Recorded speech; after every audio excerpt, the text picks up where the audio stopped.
Hello दोस्तों, मुझे उम्मीद है कि आप सभी अच्छे होंगे। दोस्तों, अब हम डिस्कशन करने वाले हैं निफ्टी 50 के बारे में। बैंक निफ्टी के एनालिसिस की वीडियो हमने चैनल पर अपलोड कर दी है, आप जाके देख सकते हैं। यहाँ पे आप क्या देखेंगे, बैंक निफ्टी और निफ्टी 50 में दोनों में हमें ये सेम चीज दिखाई दे रही है।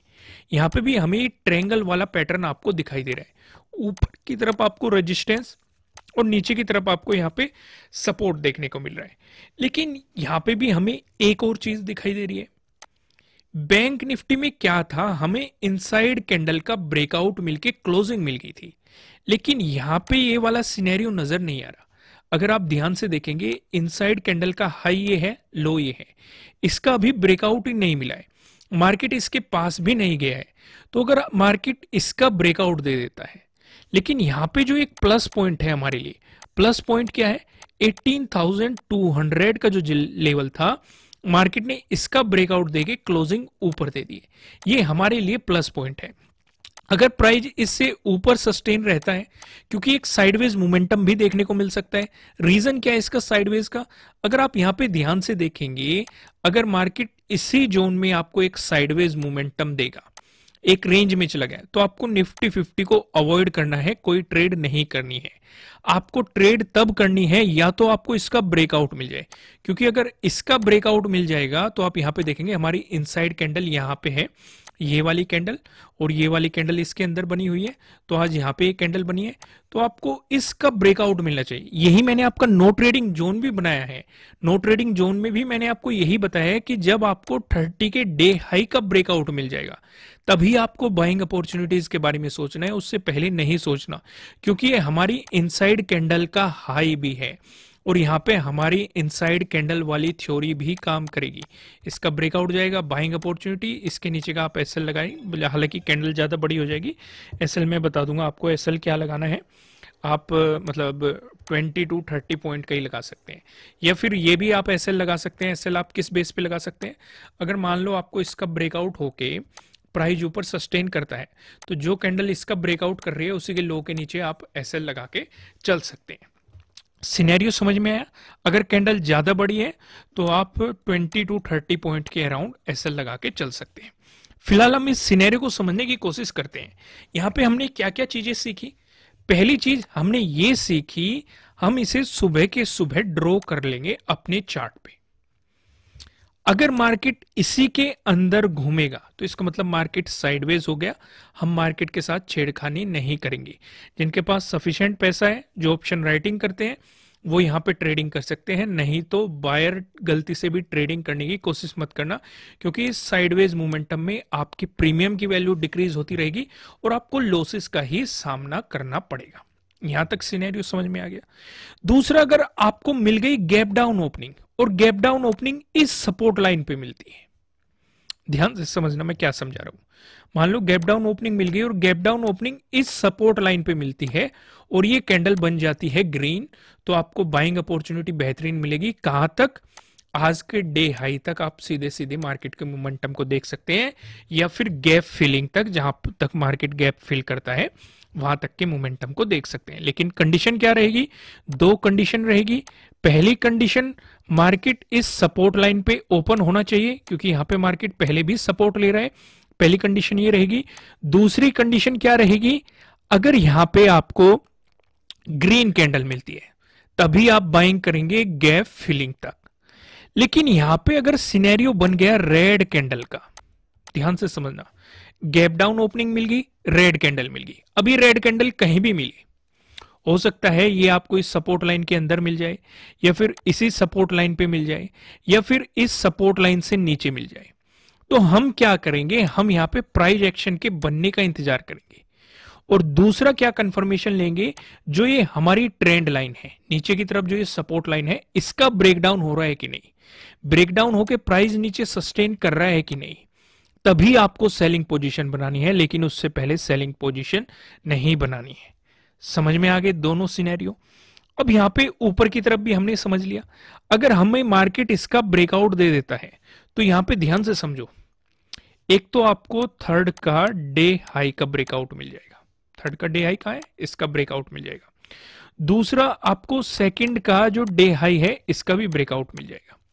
तीसरा देखो, 30 का जो डे हाई है आपको इसका भी ब्रेकआउट मिल जाएगा, और इसी जोन के आसपास 29 का भी आपको डे हाई यहीं पे दिखाई दे रहा है। यानी कि ऊपर की तरफ हमारे लिए कदम कदम पर छोटे छोटे सपोर्ट लेवल रखे हुए। क्लियर है? लेकिन अगर इनका ब्रेकडाउन आएगा तो हम इस ट्रेंड लाइन के ब्रेकडाउन का इंतजार करेंगे, तब तक सेलिंग पोजीशन के बारे में नहीं सोचेंगे। लेकिन अगर ऊपर की तरफ ब्रेकआउट मिलता है तो आपके लिए डे हाई के ब्रेकआउट वाली स्ट्रेटेजी काम करेगी, पहली चीज। दूसरी चीज, इनसाइड कैंडल वाली थ्योरी भी काम करेगी, क्योंकि इनसाइड कैंडल का भी आपको ब्रेकआउट मिल जाएगा, तो आप यहां पे लॉन्ग पोजीशंस भी सोच सकते हैं। आगे की तरफ जो इंपॉर्टेंट लेवल रहेगा वो है 18,400।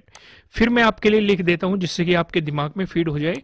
18,200, 18,400 और 18,600।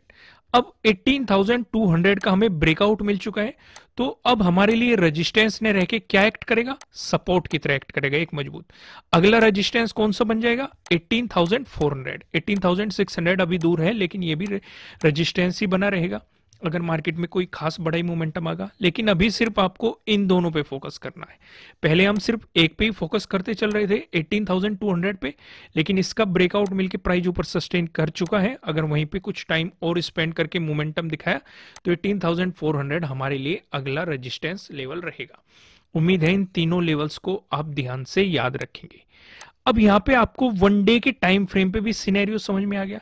यहां से भी आप देख सकते हैं अगला जो इंपॉर्टेंट लेवल हमारे लिए निकल के आता है प्राइस एक्शन के अकॉर्डिंग, वो 18,400 ही है। कंडीशन क्या रहेगी? ये जो इनसाइड कैंडल बनी हुई है इसका हमें ब्रेकआउट चाहिए, तभी हमें ऊपर की तरफ एक मोमेंटम मिलता हुआ दिखाई देगा। अब समझते हैं नो ट्रेडिंग जोन को। यहीं पे वो चीज ड्रॉ कर लेते हैं, मैंने आपको बैंक निफ्टी में भी ड्रॉ करके दिखाई थी। देखो दोस्तों, ये इंपॉर्टेंट लेवल है और दोनों में ही सिमिलर चीजें दिखाई दे रही है, तो इसलिए हर एक कॉन्सेप्ट पे फोकस करो। तो यहां पे ये चीज हमें दिखाई दे रही है। अगर आपको इसका ब्रेकआउट मिलता है, ऊपरला कौन सा लेवल है? 18,264। यहां पे ये हाई किसका है? 30 का डे हाई है। अब यहां पे एक बात समझो जो समझने लायक है। ज्यादातर आपने देखा होगा अगर मार्केट दिन के हाई के नजदीक है तो मैं उसी का डे हाई का ब्रेकआउट लेता हूं, लेकिन यहां पे मैंने 30 का डे हाई का ब्रेकआउट लिया है। रीजन क्या है? रीजन ध्यान से समझो। पहला रीजन, एक तो ये इनसाइड कैंडल का हाई है और मार्केट इसके नजदीक है, तो इसका ब्रेकआउट होगा तभी बाइंग अपॉर्चुनिटी बनेगी। पहला रीजन ये है। दूसरा रीजन, अगर इसका डे हाई लिया जाता, थर्ड का यानी कि आज का डे हाई लिया जाता, तो एक नजदीकी रेजिस्टेंस हमारे लिए ये हो जाता, तो हम बाइंग पोजीशन तब भी नहीं बना सकते थे, तब भी हम इसके ब्रेकआउट का इंतजार करते। तो इसलिए हमने सीधा यही डे हाई ले लिया। तो सिनेरियो समझ में आ गया। नो ट्रेडिंग जोन को हमने यहाँ पे किस तरीके से फाइंड आउट किया है, ये सिचुएशन क्लियर हो गई। अब यहाँ पे ऊपर की तरफ जो हमारा लेवल है 18,264 है, जो कि है 30 का डे हाई। अगर आपको इसका ब्रेकआउट मिलता है, प्राइस ऊपर सस्टेन करता है, तभी आपको बाइंग अपॉर्चुनिटीज के बारे में सोचना है, उससे पहले नहीं सोचना है। वहीं अगर नीचे वाले लेवल की बात करेंगे 18,209 है। अगर आपको इसका ब्रेकडाउन मिलता है और प्राइस नीचे सस्टेन करता है, बल्कि इसे 18,209 भी मत करो, 18,200 कर लो, क्योंकि इंपॉर्टेंट सपोर्ट लेवल यही रहेगा नजदीक। अगर आपको 18,200 का ब्रेकडाउन मिलता है, प्राइस नीचे सस्टेन करता है, तभी आपको सेलिंग अपॉर्चुनिटीज के बारे में सोचना है। लेकिन नीचे की तरफ एक और ध्यान रखना है, ये जो हमारी ट्रेंड लाइन है 18,200 का तो ब्रेकडाउन मिलना ही चाहिए, प्लस इस ट्रेंड लाइन का भी आपको ब्रेकडाउन मिलना चाहिए, तभी आपको सेलिंग के बारे में सोचना है। उससे पहले सेलिंग को भूल ही जाना। क्लियर है? अब मैं आपको लेके चलता हूं पिवट पॉइंट के पास। यहाँ पे आप देखेंगे अगर निफ्टी 50 में एक पॉजिटिव मोमेंटम देखने को मिला, उस सिचुएशन पे जो पहला रेजिस्टेंस नजर आ रहा है 18,295 पे नजर आ रहा है। अगर आपको इसका ब्रेकआउट मिलता है, जो हमें दूसरा रेजिस्टेंस दिखाई दे रहा है, दूसरा रेजिस्टेंस बताने से पहले मैं आपको बता दूं, आपके लिए किसी भी तरह का ना तो कोई बाय रिकमेंडेशन है, ना ही कोई सेलिंग रिकमेंडेशन है। ये जस्ट एजुकेशनल पर्पज से बनाई गई एनालिसिस वीडियो है। इन्वेस्ट करने से पहले आपको अपनी रिसर्च करनी है, अपने इन्वेस्टर की सलाह लेनी है, क्योंकि प्रॉफिट भी आपका होने वाला है, लॉस की जिम्मेदारी भी आपको अपने आप लेनी है। जो यहाँ पे हमें सेकंड रेजिस्टेंस नजर आ रहा है 18,334 पे नजर आ रहा है। अगर आपको इसका भी ब्रेकआउट मिलता है, जो आपको तीसरा रेजिस्टेंस दिखाई दे रहा है 18,375 पे, आपको यहाँ पे तीसरा रेजिस्टेंस दिखाई दे रहा है। वहीं बात करें निफ्टी 50 में, अगर आपको देखने को मिलता है एक नेगेटिव मोमेंटम, उस सिचुएशन पे जो हमें पहला सपोर्ट नजर आ रहा है यहाँ पे 18,166 पे नजर आ रहा है। अगर आपको इसका ब्रेकडाउन मिलता है, जो दूसरा सपोर्ट दिखाई दे रहा है 18,117 पे दिखाई दे रहा है।